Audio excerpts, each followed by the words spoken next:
Good afternoon, everyone. 30 years ago, China bought Indian rice. Well, they're back at it again.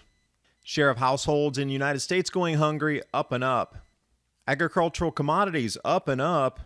And the world's largest insect protein farm to be built in Illinois. Interesting timing. $39 million of fruit and veg go to waste in Australia. They just can't find people to harvest. But don't worry, as your food prices increase, the hours worked to buy anything, including stocks, what do you think it's going to be with your food? This explains a lot of maneuvers to lock people down. Hungry people are uncontrollable.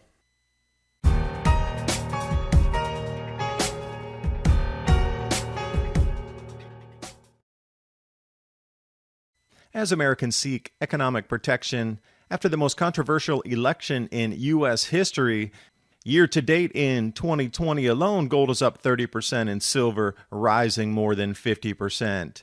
And now we're entering a new year facing economic realities of a global economic crisis caused by COVID and political reactions.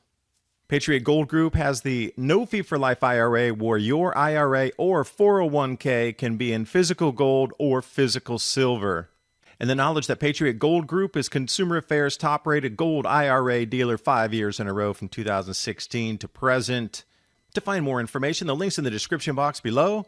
And now on with the video. And one of the most interesting stories, a 30-year hiatus from China buying Indian rice. It's even broken rice. And one of the reasons that they're switching is tightening supplies from Thailand, Myanmar, and Vietnam. So wait a second, if we're supposed to be into this bumper harvest across the planet, why are three main countries that were suppliers to China decreasing in their crop yields? You see where this is moving to. Now it's even in the tropical areas. Look what's happened to Canada. That is a perfect case in point example. The losses experienced in Canada over the last year. I encourage you to look that up. Do your own research.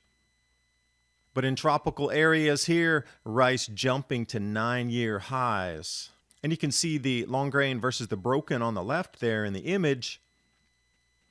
Domestic supplies across Southeast Asia drying up. Tightening supplies, quote unquote, in Asia. So you look at the arbitrage and price difference here. Let's call it an even $500 for Vietnam's 5% broken rice. But in India, you can pick up the same exact thing for, let's say, $390. Obviously, China's going to be over there. They have the conflict up on the Himalayan border, but people need food, so their own internal government structure stays intact, and we're looking at something starting to crumble at the seams across the planet. This would explain why a lot of things are happening and tightening down control of the citizens, because they're going to need to tighten control of food. Because the economy is diverging and food prices are increasing, you cannot print food. Central banks can print more money, they can manipulate gold, they can manipulate futures contracts on different commodity pricing, but you can't print food. And globally, we're going to start to understand that concept in 2021. Global prices, key agricultural commodities, spiking over the last month. Now, this is going to continue upward as all these supply shortages start to make their way through in real time. And most interestingly, at the same time, we've been hearing for the last 3 years solid that we need to switch to insect proteins, and that's going to be the thing, so we don't have to use animals and eat meat, and the whole 9 yards of narrative on the climate side. At the same time, the largest protein factory using black mealworms opens in central Illinois. And the food processing company ADM and Innova Feed leading that. Now, interestingly, further down in the article, these black soldier fly larvae that turn into the mealworms that we saw in the previous image there are 100 times more protein dense per acre than traditional animal feed sources such as corn, soy, sorghum, oats, and barley. I would prefer barley, oats, sorghum, soybeans, and corn over mealworms as my protein source. Don't know about you, my personal preference. I'll take the barley anytime. Love the bread. I don't know how you're going to brew any beer out of mealworms. We're going to need some grain for that. In the very last sentence in the article, if you didn't go all the way to the bottom, super buried in the very last sentence here, sustainably sourced food when pandemic-related shortages have developed along with soaring prices. Danger, Will Robinson. Because we come right here, share of U.S. households that sometimes or often go hungry. That is going to be continuing above 15%, well into the 25-30% range by the end of 2021. The storm clouds on the horizon here for everything food related is part of the reason I really believe that we're seeing governments across the planet start to lock the people down and just like no mercy letting them out. You even get caught sticking your nose out for a breath of fresh air, on the spot fines, tickets, arrests right there for even opening your window.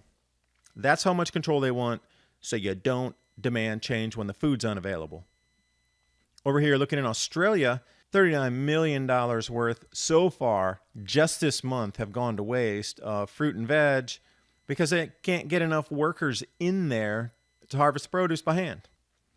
Now, a lot of the backpackers used to do this, but they're not allowed to travel, and also getting commercial flights in or even chartered flights to bring people from Indonesia, having a difficult time doing that as well. So there's not enough workers to harvest. There are enough Australians to harvest, but at the wages they want, it's not a break even for the companies. Bringing in migrant laborers, lower prices, it's profitable. So you see where we're getting into this conundrum, and this is going to happen in almost every single country. We saw it happen in California this year. Couldn't get anybody in to harvest for the vegetables, specifically lettuces, and that sort of turnaround time last year, and you saw prices spike or unavailability. Same reason. Full farm fields going to waste. That's a problem that needs to be fixed immediately because it's always just chipping away at the larger block of full available food for our planet. Everywhere you look, nearly every country is experiencing losses at the moment, whether it's drought, heat, cold, not enough labor, some sort of trade disputes, whatever it is. And then down to South Africa, Western Free State, which is in the center of South Africa, right next to Lesotho, one of the main grain growing areas for both corn and wheat, crushed by heavy rains. They lost over half their production. In Western Free State, the pink right there with the dot in it, Lesotho on the right, which is that blank white space there. But the thing is, South Africa is a major exporter to other nations in Africa. So then you got to think it's going to be that pinball effect where the nations can't get it from South Africa, so where are they going to go to buy?